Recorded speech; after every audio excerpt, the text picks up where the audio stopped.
ជំរាបសួរពុកម៉ែបងប្អូនដែលជាប្រិយមិត្តរបស់11 Channel 11 YouTube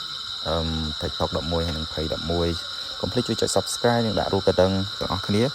បាទវីដេអូនេះគឺសកម្មភាពការបិណ្ឌភ្ជុំហើយខ្ញុំទៅបានបញ្ចូលសលេងហើយនឹងប៉ុសជូនអ្នកនរគ្នាទស្សនាបាទនេះគឺថ្ងៃចិត្តថ្ងៃភ្ជុំធំណានេះមិនមែនពេលល្ងាចណាគឺម៉ោង 4 កន្លះព្រឹកម៉ោង 4 កន្លះព្រឹកហ្នឹងគឺអ្នកម្ដាយរបស់ខ្ញុំគាត់ចាប់ដើមវិចនំនេះគេហៅនំបត់ដែរដូចជានំបត់អ្នកនរគ្នាយើងដាក់ស្នូលសណ្ដែកចាអូខេនេះជាគាត់គឺជាអ្នកម្ដាយរបស់ខ្ញុំហើយមិញហ្នឹងគឺសិតតែក្មួយគឺឲ្យតែរវល់អីគឺអត់ដែលបានត្រូវដេកតម្រុនទេគឺត្រូវតែងើបបងប្អូនគ្នាអត់ធ្វើអីក៏ត្រូវតែងើបមកជុំគ្នាចឹងដែរនេះគឺអត់តន់គ្រប់គ្នាទេក្មួយផ្សេងទៀតច្រើនតែគេនៅផ្ទះផ្សេងគ្នានេះជាផ្ទះរបស់ខ្ញុំចឹងណាបាទរបៀបនំធ្វើនំបត់ហ្នឹងស្រួលហើយយើងកិនម្សៅរួចរាល់ហើយយើងយកសណ្ដែកកូរជាមួយនឹងស្ករ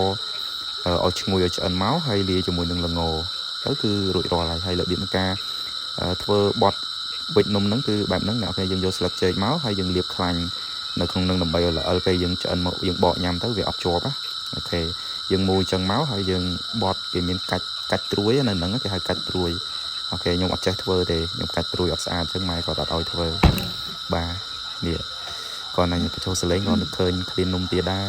ហើយជាខែអ៊ំទូកនឹងបានតែញ៉ាំបាទនេះខ្ញុំនិយាយថានេះនំបត់អ្នកអរគ្នា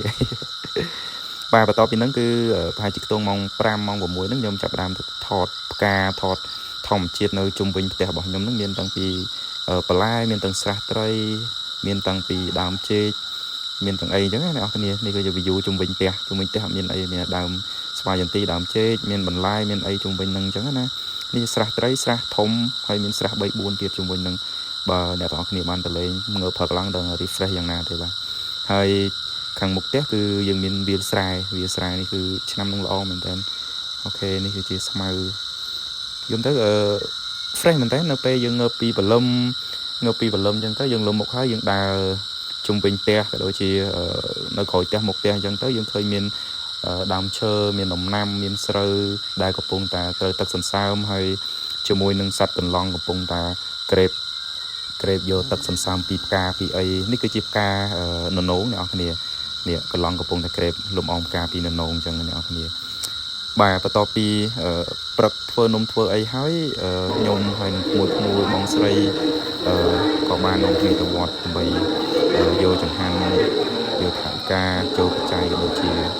ឧទ្ទិសកុសលទៅដល់ញាតិកាទាំងពីរសន្តានក្នុងឱកាសបុណ្យភ្ជុំហ្នឹងអញ្ជើញមកទទួលយកមេផលយើងឧទ្ទិសកុសលជូនលោកទាំងអស់ហ្នឹងបាទដើម្បីអផុតពីទុក្ខទោសកម្មដែលគាត់បានសាងវិជាតិនឹងចិត្តហ្នឹងដោយគាត់បានធូរស្រាលនិងបានទៅដល់ឋានសួគ៌ហ្នឹងទៅបាទនេះគឺជាមួយទាំងអស់គ្នានឹងបន្តមកទៀតគឺកម្មវិធីនៅផ្ទះគេហៅថាថ្ងៃប្រជុំចិត្តជុំធំថ្ងៃទី14បិណ្ឌ14ហ្នឹងគឺពេលថ្ងៃឡើងគេមានគេហៅសែនដូនតាបងប្អូនអរគ្នាអញ្ចឹងញាតិ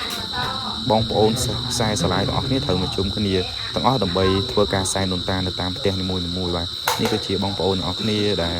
ទាំងឪពុកម្ដាយរបស់ខ្ញុំក្មួយបងប្រុសបងស្រីធ្វើការសែនដូនតាទាំងអស់គ្នាបាទហើយកន្លែងនេះខ្ញុំចង់ដាក់សលេងនិយាយដែរប៉ុន្តែកន្លែងនោះដូចជាមានភាសានិយាយលេងសើចអញ្ចឹងណាលោកបងប្អូនស្ដាប់អត់បានអូខេឥឡូវខ្ញុំឈប់voice over ត្រឹមហ្នឹងហើយស្ដាប់សលេងហើយនឹងបញ្ចប់វីដេអូតែម្ដងអរគុណច្រើនជូនពរសុខភាពល្អបាយបាយទីទាននេះពីលើកខ្ញុំរៀបចំខ្លួនបង្រៀនទេវតាអស់ដើម្បីដឹកនាំពលរដ្ឋទីទាននេះចែកជូនដល់ពលរដ្ឋយន្តមានមេត្តាបៃតាចូលពីការញាតិសាស្ត្រហិតមិត្តទាំងអស់ទោះបីអស់លោកទាំងអស់នោះមិនមែនញាតិអីឬក៏មិនមែនជាសាច់ញាតិអីក៏សូមលោកជួយមកពិសានេះហើយក៏សូមអរគុណជ័យកូនចៅប្រុសស្រីព្រមទាំងអ្នកចាត់មកពីរដ្ឋនីនេះសូមបានប្រាំពួកជនជាតិជាខ្មែរឬក៏ជាជនជាតិក្នុងជនជាតិដើមដីឬក៏ទីណាដីជនជាតិអ្វីក៏ដោយ จ้า เราเปรียบเอาไทยดีนะไทยดีเอา การเรียนออเป็นได้โจทย์หลังจากมาจน ใน วันจบ ซ่อม นำ ก็ เงินน้อง ในไทยมันเราเติมจบข้าวโปรตีนในเรื่องนี้ว่าแทนในนั้นช่วยบอกให้ซ่อมนุซ่อมบ้านเติมตีทานซ่อมดอจุมรันบ้านซ่อมให้ก็ซ่อมเอาโปเอาใจมกยกย่อมเกียร์เกียร์แรกได้เกียร์โปรการเงียบการอ๋อคือภายในนี่ซ่อมช่วยยกมอกแต่ Tinggal nomor telah pak เอาใช้ใช้ dan ketribung ni lu. Alanya masalah. การโฆษณาในมองรูปมัดแกะมวยโรนจตาเนาะเราติดไอ้เจอประตูอยู่เตอร์เอาโคดอกคนใจกรอยส่งทางไปส่งเป็นแล้วเนาะนี่มันวิ่งพ้องตัก